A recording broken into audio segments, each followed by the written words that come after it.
Oh, good morning and welcome to Miles's Morning Motivation. I hope you are well. Good morning and welcome to Miles's Morning Motivation. In today's episode, we're going to talk about hard times and how to deal with hard times, what to do right now if you're experiencing a period in your life that you consider to be a hard time. Look, life is going to continuously throw us curveballs. Life is going to continuously give us challenges. Life is going to continuously give us setbacks and experiences that we frankly don't want. Over the past couple of years, me and my beautiful wife Sati have had not one but two miscarriages. Both of those experiences were devastating for us both. We're lucky that God eventually blessed us, third time lucky, with our beautiful daughter Sage. But one of the things I've learned about that experience is that sometimes we don't get what we want, and in fact we often sometimes we don't get what we want straight away, sometimes we don't get what we want at all. But one of the things I've learned is that hard times will continue to come. It is important that the way that we look at it. Wayne Dyer says when you change the way you look at things, the things you look at change.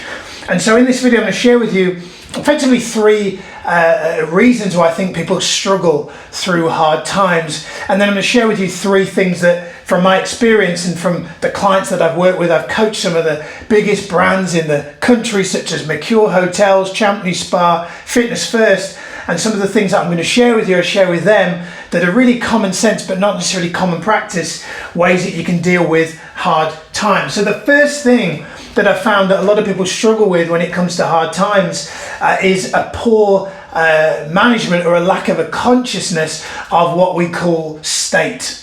Now what that means in a nutshell is our focus.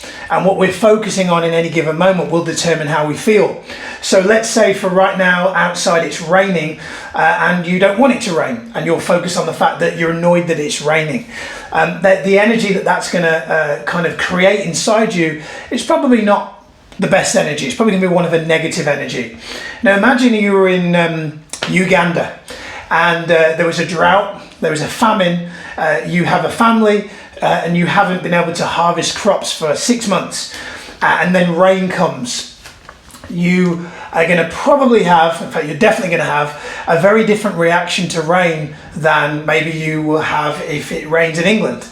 Because you see, we get what we focus on. So it's so important to know that the first thing that needs to change if you're going through hard times is your state. And so a lot of people say, well, Miles, how do I change my state? And I say, well, one of the fastest ways to change your state, because I spend a lot of time working in isolation, and sometimes my energy or my mood is not as high as it is right now. Right now, I'm in a peak state because I've put myself in that peak state for this video. 3 hours from now, I might not be in the same state as I am.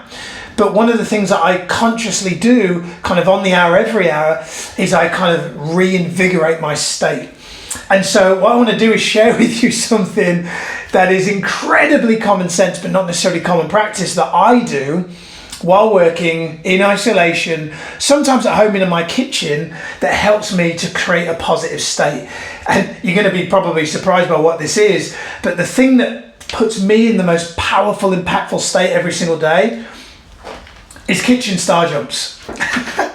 As crazy and as silly as that sounds, elevating your heart rate through exercise is the fastest way for you to change your state. And the way that I do it is by just throwing in 25 star jumps on the hour, every hour, if I've been sat down at my laptop in a sedentary state for a period longer than 30 to 45 minutes. So you may be going, well, Miles, I can't get up and do star jumps every hour at work. I go, well, maybe you can't. But what you can do if you work in an environment that requires you to sit down all day is you can at least stand up and maybe just walk to the other side of the office and back.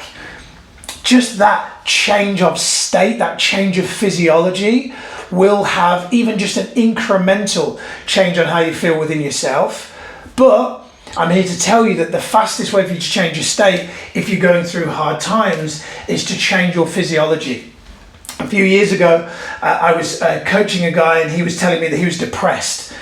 And so I basically asked him some questions. I said, tell me some things that make you feel good. And he said, working out, watching funny TV shows, going for walks, listen to music, dancing in the house. I said, cool, like, how often, like, did you do those things yesterday? Did you do those things this morning? He said, no. He said, I didn't do any of those things. I haven't because I feel depressed. And I said, no, the reason why you feel depressed is because you're not doing those things.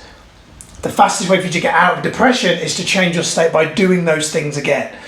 So if right now you don't feel good and you're going through a hard time, the fastest way for you to feel better is to change your state by doing some form of vigorous exercise, even if it's just for 60 seconds, because that will instantly change your heart rate, which will change your state. You can't do star jumps in the kitchen and be in a bad mood. Trust me, I've tried. It's physically impossible. The next thing that you need to do if you're going through hard times right now, I found that a lot of people that come to me, that are clients of mine that are going through hard times, will say, Miles, I can't wait to get out of this period. And I say that the second thing that is a problem for you is you've got what I call an easy expectation. What that means is you're expecting to not have hard times. One of the misconceptions about life is that things are not going to be tough. One of the misconceptions about life is that shit is not going to hit the fan. It will continuously hit the fan. But it's really important to know that maybe right now you have an expectation that things are meant to be easy. One of our neighbours is going through a challenging period with her and her husband at work. So they both have had salary reductions. One of them is going to be made redundant, and they're really struggling with that. And I can empathise with that because I've lost my job before. So I understand the uncertainty that comes with that. But one of the things that I've noticed about her is she's not good at changing her state. She's kind of dwelling on the fact that things are hard rather than going, well, what can I do to just make myself feel good so that I'm in a better state? So the point I'm making here is life is going to throw us curveballs. It's not about getting away from curveballs. It's about how we respond to the curveball. So one of the things that I found that works for me and works for clients when it comes to you go, well, Miles, so what do I do? How do I get through this hard time? Because you don't know what it's like. You're not going through what I'm going through, and you're right, I'm not. But someone out there has been through what you're going through and has got to the other side. And so the way for you to kind of get through this hard time is for you to trust the process. What this means is you need to trust that everything truly does, as cliche as it sounds, everything truly does happen for a reason. And right now, this thing that's happening for you is happening to serve you in a much more powerful way than you currently can see. Right now, you're so deeply entrenched in the situation of your life that you're unable to see that this thing is at some point in your life going to serve you, and you're going to look back on it and see that it was one of probably the most profound things ever. The 2 miscarriages that Sati and I had over the past 2 years were horrible. They were horrendous. But if you said, well, what did you take from that experience? I say, well, it made me and Sati closer than ever. The first time she had a miscarriage, I'll never forget. Won't go through the gory details with you, but sat in the bathroom with her as she was going through this harrowing experience, this harrowing ordeal. And I'll never forget us just scoffing our faces with chocolate and watching multiple episodes of Big Bang Theory. And I just love that she was laughing through an experience that must have been horrible for her. So trust that everything truly does happen for a reason. And I just want to kind of say that more hard times will come, but your interpretation of the hard times is so important. And that brings me to my next thing, which is most people who find it hard to go through hard times, that kind of emotionally fall apart in hard times, the problem is they have the wrong meaning or story attached to that experience. So, for instance, let's say they go, I've lost my job. The meaning is I'm not good enough. The meaning is I'm a failure. And that is one way of looking at that situation. A partner dumps them and they go, that means that I'm not wanted. That means that I'm unworthy of love. That is one way of looking at it. The other ways of looking at those situations are losing that job could turn out to be a blessing, because it could mean that you then give yourself the headspace to do the thing that you truly have always wanted to do, which is start that dream business. The person that dumped you clearly wasn't right for you, because if they truly loved you, they wouldn't have done that. And so that could, and probably will eventually, and it has done for me, lead you to eventually meet a person that you're meant to be with. And if they hadn't done that, they hadn't freed you of that, that would never happen. So the last thing that you need to do that's really important if you're going through hard times right now is you need to think about how you frame the experience. You know, you can say, oh, Miles, you know, but my experience is different. You know, the thing I'm going through is different. You don't know what it's like. I don't know what you're going through. But what I know is there's people out there in the world that go through horrendous experience. There's military that lose legs and then go on to become inspirational role models. A friend of mine watched his friend get stabbed to death when he was a teenager, and he recently won a Pride of Britain award, and he's now creating amazing campaigns all over the country, working on a mission on knife crime. He could have very easily seen that as such a tragic experience that he just went, do you know what, what's the point? But he didn't do that.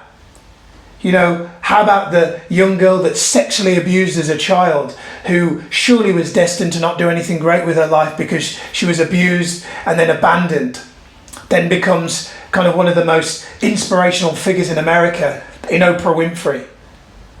You know, there are constantly people going through hard times that are reframing those experiences and using them as a force for good. So the question you've got to ask yourself is, am I going to allow this story that I have that's currently running for me to define this experience, or am I going to change the story? I always say that my old relationships are my best teachers. And in every relationship that I've ever broke up, something great has come from it. At the time, it's very hard to see that, but on reflection, each one has served me in a way that has created the man that I am today, that was able to attract my beautiful wife. Had I met my wife 10 years ago, I wouldn't have been the man I am today. She would have walked by. She would have not noticed me, because I hadn't developed enough to attract a woman like that. So hard times will come, but the way that you look at things will determine how you feel. Like I said, Wayne Dyer says, if you change the way you look at things, the things truly, the way you look at them will change. So anyway, that's it for today. I hope you found this video useful, really common sense stuff, but not necessarily common practice. If you've really enjoyed this and you'd like me to coach you, I'm able to coach you now for 90 minutes twice a month. There should be a link somewhere under the video where you can get a free trial or become one of our testers of our new coaching program. So have a look at that. Click the link, get yourself registered in for a free trial of that. And other than that, all I want to say is have a beautiful day, stay motivated, and I'll see you next time. Take care.